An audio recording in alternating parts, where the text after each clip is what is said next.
The old man stares despondently at the logs. It's like he's forgotten you're there. What?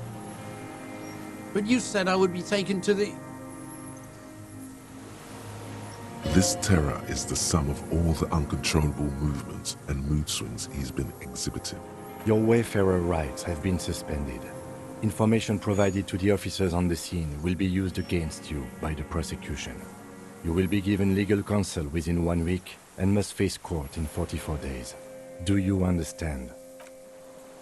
Do you understand? But... No, I don't want to. I have to stay here. He's sweating. Beads are forming on his forehead. Pupils are dilated too. Eyes getting blacker and blacker. Your confirmation is not required, sir. Now on to the boat.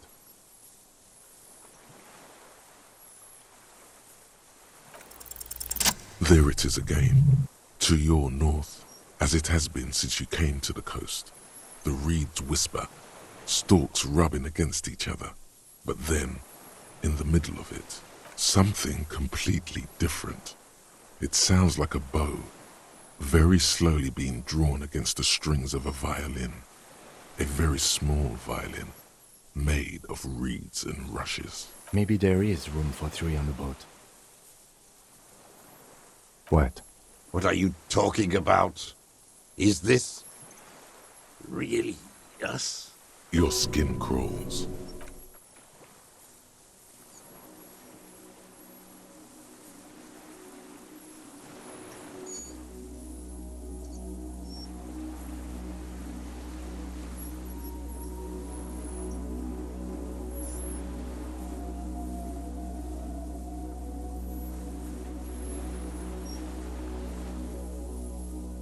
A delicate tangle of arms and legs unfolds from the reeds, limb by limb, to then just stand there, moving its scythe-like arms in ghostly silence. It's still there, an unfolding mechanism of reed-like chitin, hovering in place. What are you talking about? There's nothing there. The stick insect is over 3 meters tall. It looks straight at you with its tiny pinprick eyes and its grotesquely small head. You feel your legs shaking under you and your gun hand rise instinctively. You feel the lieutenant's hand on your back, and then you hear him say 4 words. I can see it. Thank God. If he can see, then you're not insane. What that means, it's really there, spinning slowly, in absolute silence, its limbs long and slender. Be very, very careful.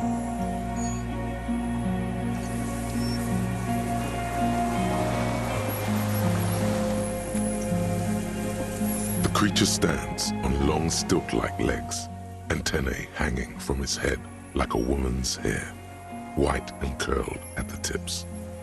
It is no more than 5 steps away from you.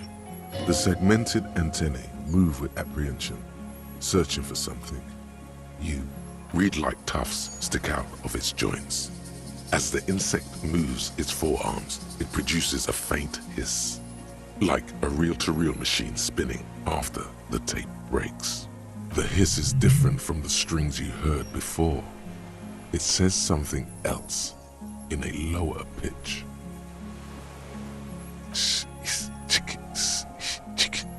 You smell... It is. You glance over your shoulder. The lieutenant holds a piece of milled aluminium. He begins to pull it open, extremely carefully. It's the camera. No, the flash will scare the creature off. Warn him now. We need a photo. No one will believe us. From the corner of your eye, you see a sudden cascade of motion ripple through the Phasmid's limbs. A series of ultrasonic clicks fills your ear. I won't be one of those fools who didn't take a picture. He's letting his pride get in the way. You see the Phasmid turn to him, its mandible antennae reaching out. Its motions are quick, sudden. I don't think the pheromone will do anything. The spindly mechanism turns itself back to you, its antennae taking their measure of the air, slowly. A sudden chirrup fills the air. The walking stick moves its whole body, limbs working independently of each other, like the parts of a masterfully constructed machine. It moves just an inch closer to you. Or does it only feel like it does? Something in its body language has changed, just slightly.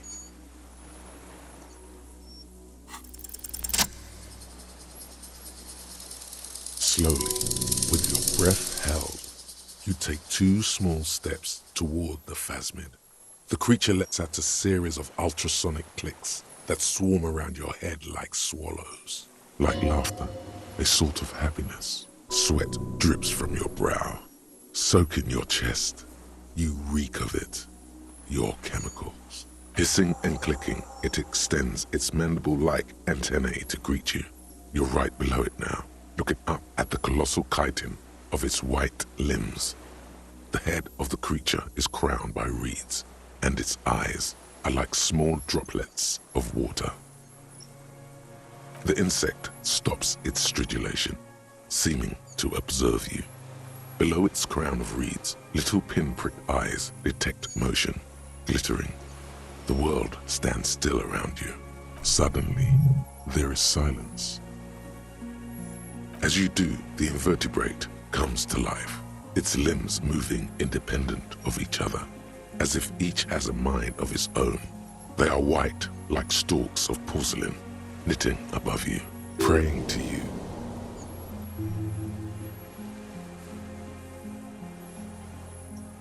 The reed creature does not stop its stridulations. It towers above you, parting the reeds it emerged from. Tuft-like structures still rustle on its joints. Perhaps it is preparing to eat its god. No reply. A total ancient silence comes from its mouth, along with what appears to be some kind of foam. The stridulations of its limbs continue all around you. You were right. Little bubbles form on the mouth parts of the creature, on its segmented lower lip. It looks to be foaming, slowly. The foam is white, then yellowish. Careful, it may be poisonous. The foam slowly turns a darker shade, like burnt caramel, as the insect moves its mouth parts, masticating. The little bubbles begin to burst, one by one. I exist. I am an unknown species of the order Phantasmadia, endemic to the Insulindian Phasmid. For the last 350 years, I have hidden in plain sight, masquerading as the reeds, molding, cloning myself, unfolding at night to play with trash bins and boys. I went unnoticed by the first settlers and the land surveyors of the suzerain, also by the soldiers of the revolution and the officials of the occupation. Even the Samanese islanders who came here first, but did not stay, have not seen me.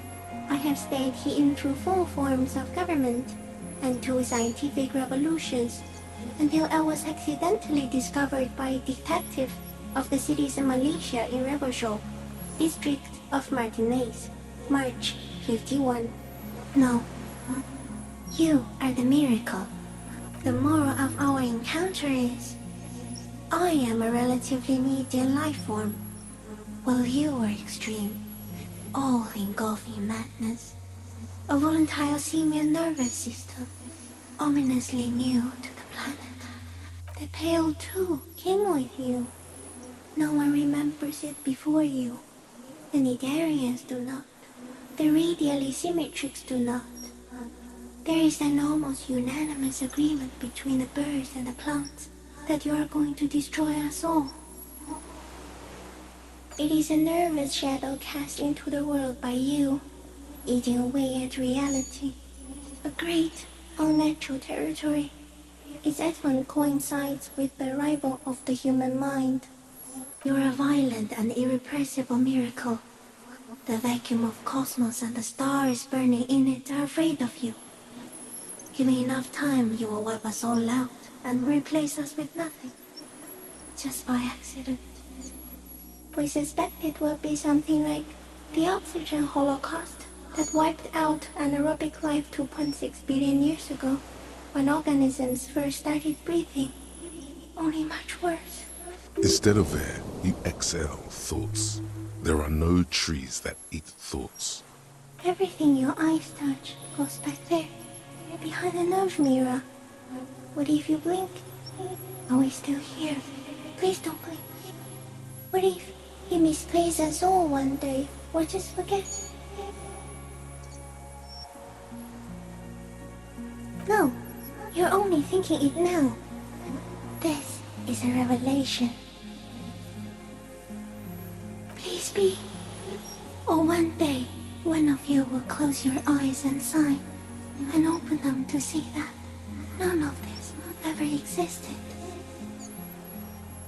It doesn't look like that, no. You're just staring at it.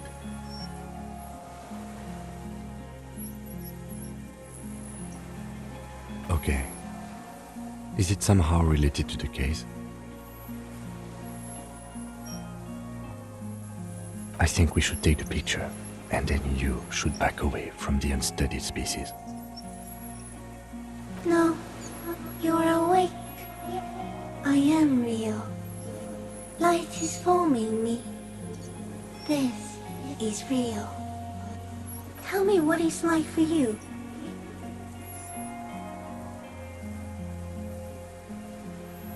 What is your illness?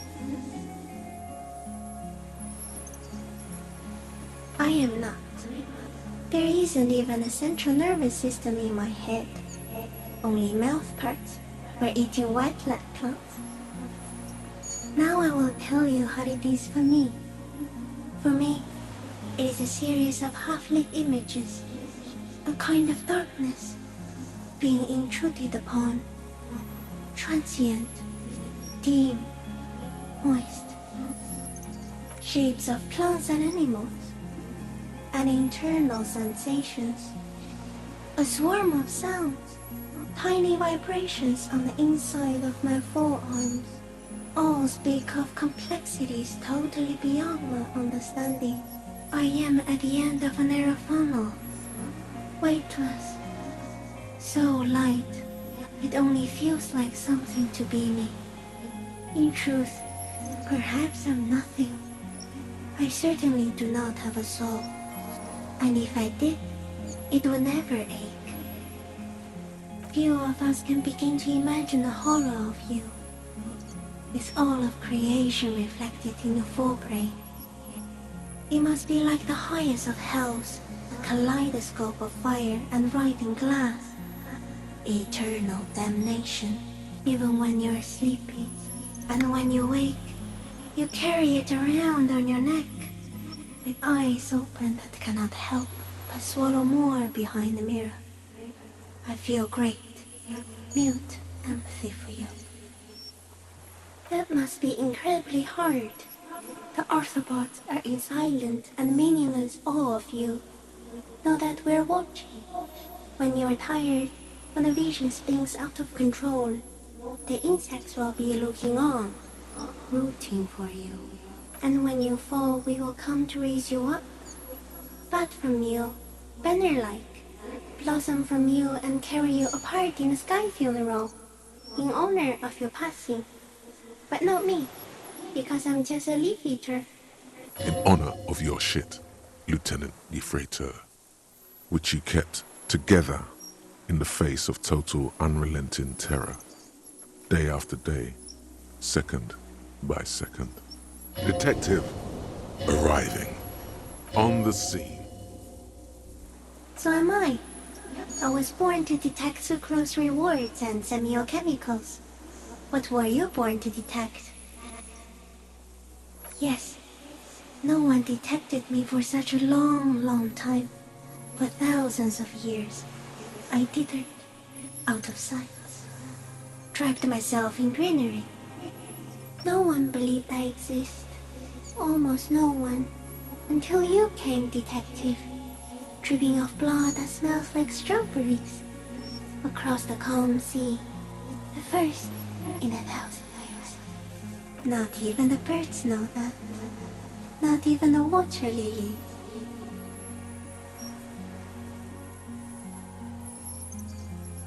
I think we should eat it. If it's a leaf, you can put it in your mouth. Or read. Yum yum. Wait, so... Yes, they don't mind. Yes, I once cloned myself and ate the little ones. It was winter, and I woke up at the wrong time. It was an accident. No, there is one more.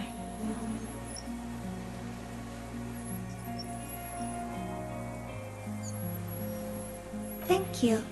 I also have one more thing to say to you before you go. That woman, turn from the ruin. Turn and go forward. For all mankind. She was hell on earth. It doesn't take a 3-meter stick insect to tell you that. Okay. There is no change in the insect's motion while it's being aimed by the camera. It remains fixated on you. In 3. If it moves, you jump back. I'll shoot. Here we go. 3, 2, 1. The shrill flash of the camera cuts the air like the blade of a sword. The Phasmid freezes in its bright light. Head turned toward the lieutenant, hypnotized by the flash. It stands frozen before you. I got it. For all time.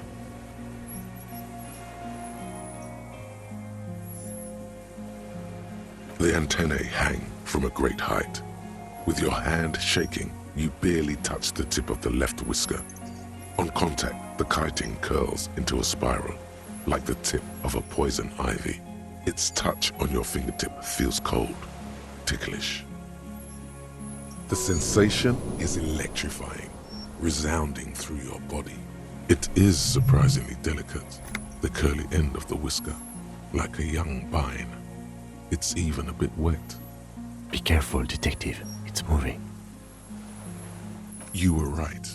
It glistens with some kind of moisture. The creature in front of you stays frozen. It tastes like sugar, very faint. The anthropod towers above you, tufts of reeds pointing from limb and head alike, odorless, mostly comprised of water. The limb before you is incredibly light, like eggshell. It's much lighter than a reed. You feel a soft push could tip the creature over. Its hollow exoskeleton collapsing. Warning! A small shudder passes the creature's arm. High above you, its black pearl eyes still glisten, mesmerized by the light passing its nervous system. There is some kind of countdown happening as it slowly processes the overwhelming brightness of the signal. The invertebrate is regaining control. Another shudder pulses through the creature's limbs. It jolts back to life, like a record continuing where it left off, in a swaying, praying motion. Even the small black pearls of its eyes do not stray from you. As you're turning away, the Phasmid mirrors your movements, stepping on the water, the long limbs carrying its feather weight without breaking its surface.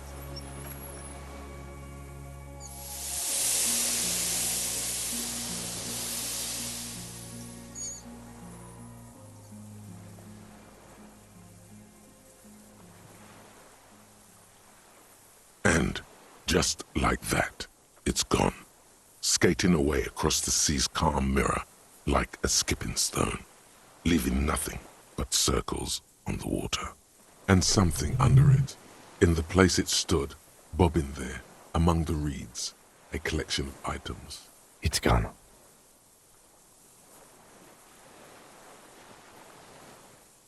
Apparently, yes.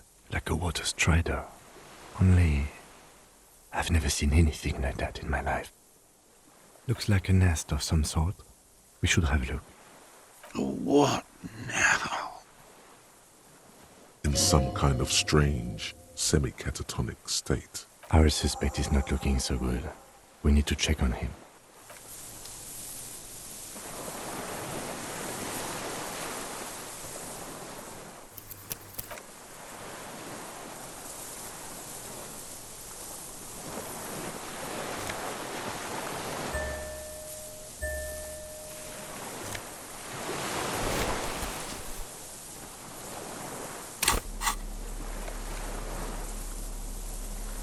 This passport, issued by the Sovereign Republic of Oranje, is issued to a black-haired woman called Katarzyna Alazie.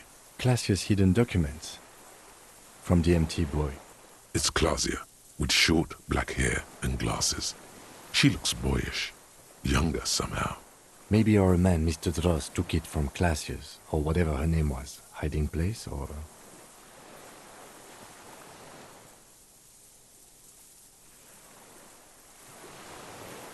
Like a magpie? What a coincidence. Then it would also have collected the other objects, which would be highly unusual. By now, the lieutenant has accepted your unusual methods. I can see how the helmet could wash up on the island. And the scope. Maybe Mr. Dross lost it. But to seek this out would be very unusual behavior for an arthropod. She said it would be for Anouk Meyer-Smith. Anouk Meyer-Smith. Katarzyna Alazie was supposed to be her real name, where Klasia comes from. Remember? God damn it. I told you she kept lying to you. She's probably lying to someone else right now, in another city.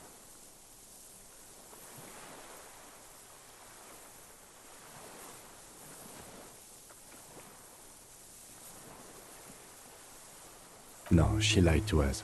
Her so-called real name was not her real name. Somehow she's managed to lie to us about that too.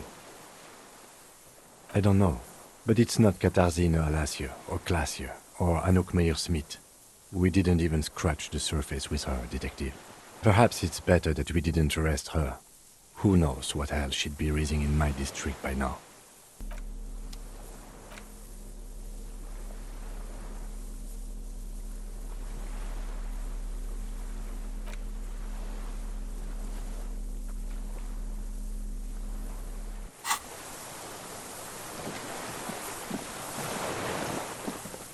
What is it?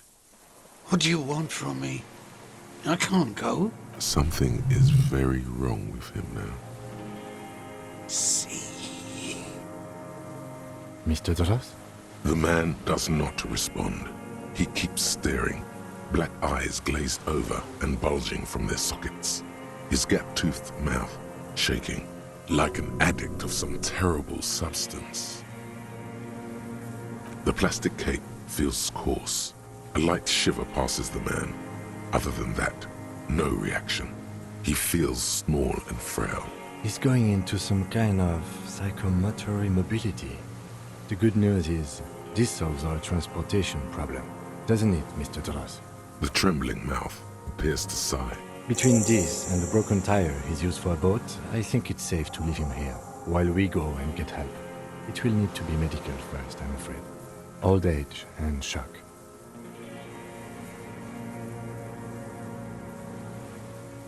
Yes, the arrest and the appearance of the Phasmid, the combined stress.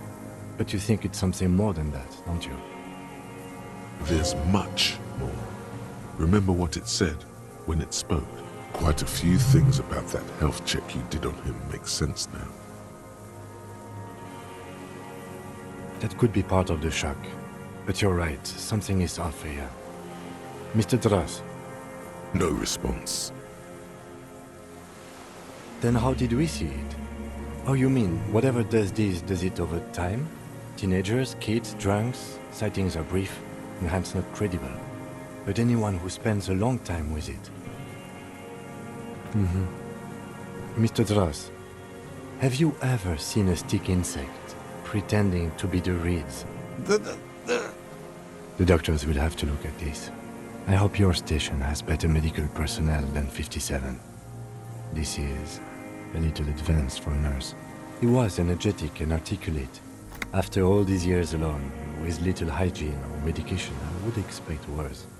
It does not seem to be animated now it's left. Honestly, I'm ready to believe anything at this point. Maybe it is psychoactive. I mean, why not?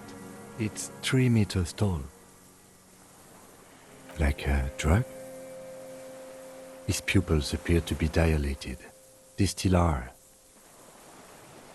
He did seem distressed when it finally came to arresting him, like he didn't want to leave this place, and the insect maybe. I have absolutely forgotten to take notes. I hope I remember all of this. This will be one hell of a report. Thank God we have the photo. No one would believe you without it. He stares into the reeds. Your words don't stir anything in him. Perhaps you should. Nothing. Just dull staring.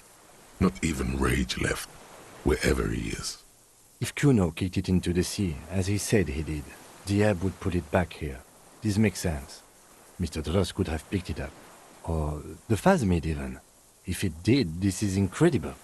No reaction. His breathing is slow, and he appears very old all of a sudden. Around 80. Did you take this passport and other papers from a boy on the coast? The spirit. He hears us. The spirit? No reply. He's gone again. Try something else? We got him back for a moment. I lost. He turns his eyes to the reeds again, as he's done so many times. Beige and white stripes. He lost the scope. Then it somehow made its way over there. With the help of a magpie Phasmid? This sight is a T9, Mr. Dross. Was it attached to the rifle when you made the shot? Silence. Not even a sigh. You've gotten all you will out of this poor being. The plastic cape flaps around his face in a gust of wind. His back is slouched and his mouth open. The strength has all gone out of him. Just frail old bones in a sack of tracksuit trousers and a windbreaker. We should think about getting back to the mainland. To get help. He'll be safe here, if we don't take too long.